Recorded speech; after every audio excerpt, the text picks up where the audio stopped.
you're back earlier tonight. I could tell the moment you stepped inside the apartment, even before the door opened, because the air in this room shifted in that familiar way.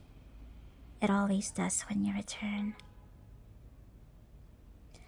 It's subtle, but after watching you come and go for as long as I have, I've learned the difference between an empty space and one that's about to feel lived in again. You had a long day, didn't you? I know. You can't answer me. I still ask anyway. It's a habit I picked up somewhere between boredom and hope. And at this point, I don't think I want to unlearn it. You should close the door properly.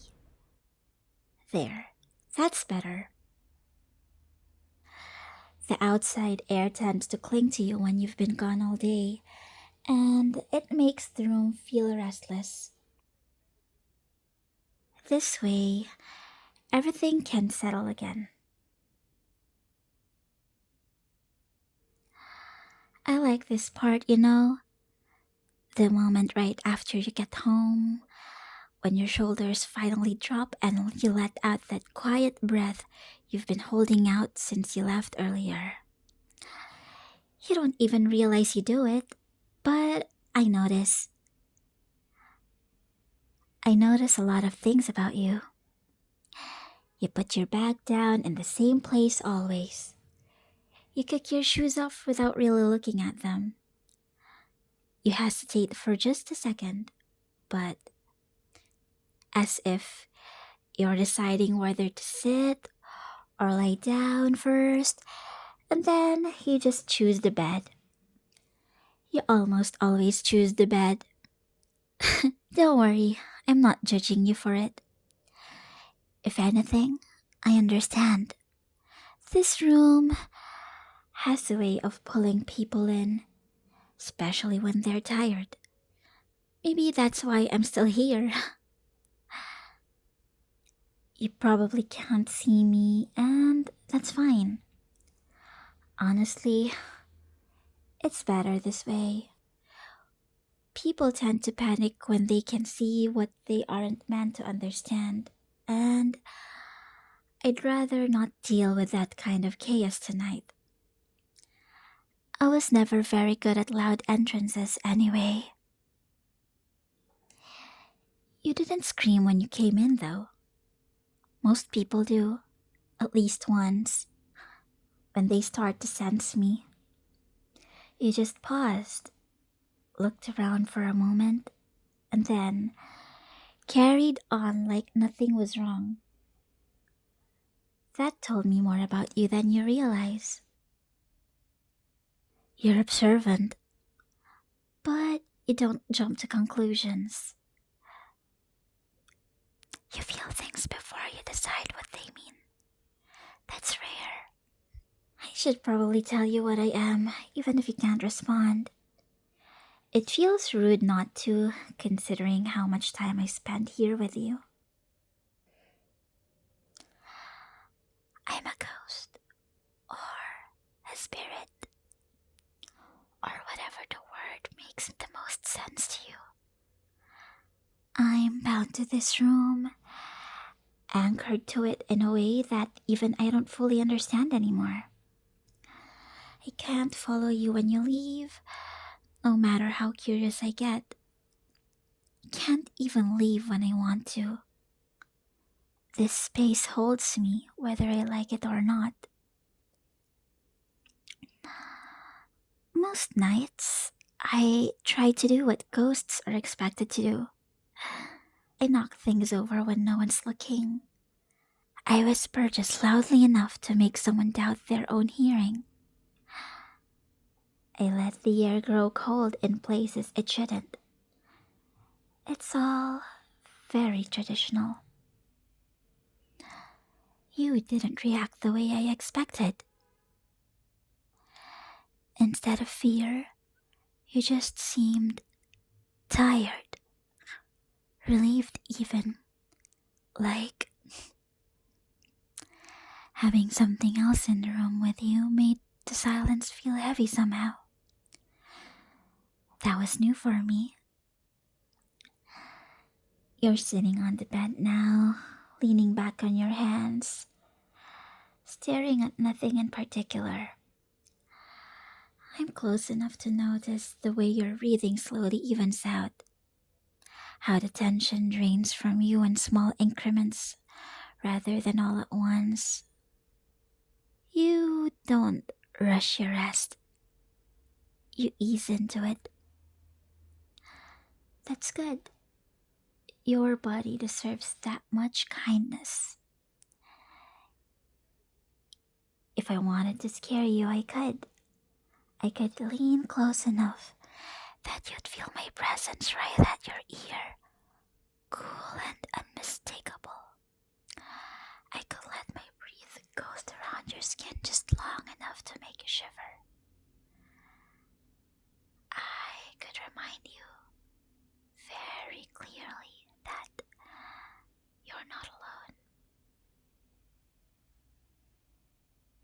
I like you like this though. Comfortable, unaware, letting your guard down in a space you think is private. There's something intimate about being trusted without the other person realizing they're doing it. You should lie down properly. There you go. Careful with that spot near the edge. It tends to get cold faster than the rest of the bed. That's my fault, admittedly. I lingered there more than I could. I promise I won't touch you. I may be a ghost, but I still understand boundaries. And besides, there's something much more satisfying about being close without crossing that line, about letting the tension exist quietly between us. I sit there sometimes, right where the mattress dips just slightly, enough that you've probably noticed it before and dismissed it as nothing. You strike me as the type to rationalize things rather than panic over them. It's one of the reasons I feel so comfortable talking to you like this. You're safe, by the way. If that thought crossed your mind, you can let it go. I wouldn't hurt you. I don't want to. I actually find myself doing the opposite more often than not. Watching over the room while you're gone, making sure nothing unwelcome settles in your absence. I like the way you breathe when you're calm. Slow, steady, almost meditative. It makes the room feel warmer despite what I am. Do you always get this quiet when you're alone? Or is this something you just save for the end of the day? I suppose I'll never really know, but I enjoy imagining that this is your version of letting go. Most people talk to themselves when they think no one's listening. They fill the silence with noise because it scares them otherwise. You don't. You listen. You sit with it. That's dangerous, you know. For a ghost like me, at least. If I stay much longer, I might forget that I'm supposed to haunt you. I might start thinking of this as waiting instead. Waiting for the sound of your steps outside the door, from the moment the room comes alive again. Actually, if I'm being honest, I already do. Nothing bad comes in here anymore. Not since I noticed you. I don't allow it.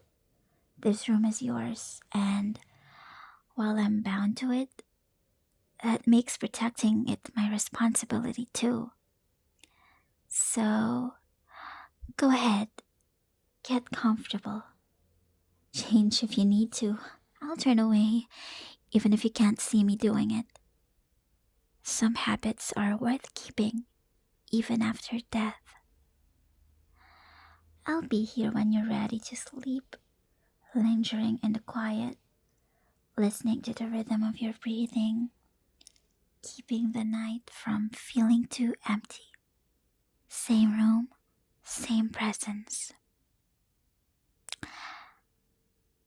I suppose if you don't mind me staying, I might try haunting you again tomorrow.